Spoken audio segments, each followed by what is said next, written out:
We've done a lot of work on this program to expose the bias and corruption at Google, which is the world's most powerful company by far. But Google and its employees don't just have it out for conservatives. We want to make that clear. Google is hostile to anyone who challenges the status quo, since Google is the chief beneficiary of the status quo. Congresswoman and presidential candidate Tulsi Gabbard learned that the hard way.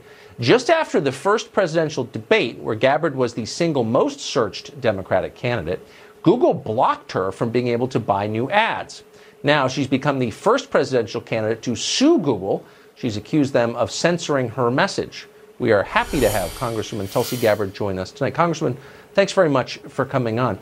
Tell us Thanks, Tucker. The point of this suit.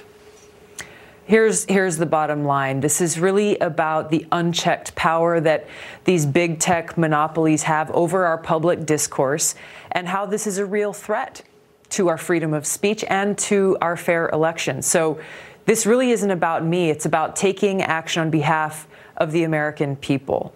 Because we've got to understand here that if Google can do this to me as a sitting member of Congress running for the highest office in the land, then that means they can do this to any candidate running for any office anywhere in this country, and frankly, to any person in this country. And that's why it's so important that whether you're a progressive or conservative, whether you consider yourself on the left or the right, we all have to stand united to protect our freedom of speech. Because, look, today it's me, tomorrow it could be you or someone else. Yes, that's exactly right. God bless you, by the way. Why are you the only candidate who's saying this?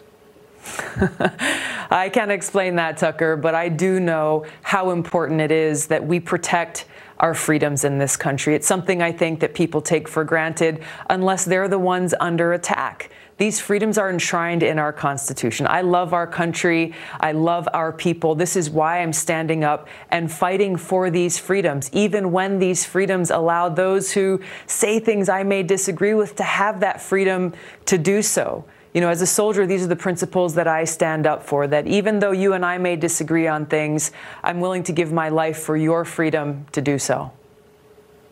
So you filed this lawsuit, and God bless you for doing that. What should lawmakers in the Congress do to rein in this dangerous tech monopoly called Google?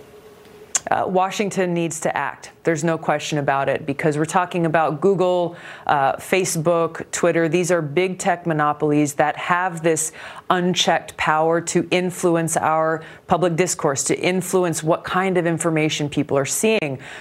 Google is in control of 88% of all internet searches in the United States, and I believe it's 92% of all internet searches in the world. So Google is controlling, when you type into that Google search box, what pops up, the information that you see. So it's important that Congress takes action, because right now this is unchecked. They've got their secret algorithms. They can control the information that we see. They can control what pops up in our Facebook feeds, and they can censor voices that they disagree with. Google has spoken openly about how they have shut out those who have not broken any of their terms of use. So this is really what's at stake here, and it is important that Congress takes action to provide this oversight and accountability, and ultimately to break up these big tech monopolies.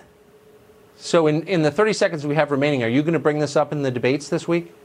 I look forward to doing so. This is such an important issue that is integral to every single one of our freedoms that we cherish and that we all must stand up and protect. It's so important. I spoke to a right-winger today who I think disagrees with you on virtually everything, and on the basis of this alone sent you money today, because it is that important. Well, this is America. This is what we're talking about here, this freedom. Thank you so much, Tucker. Amen. Good to see you.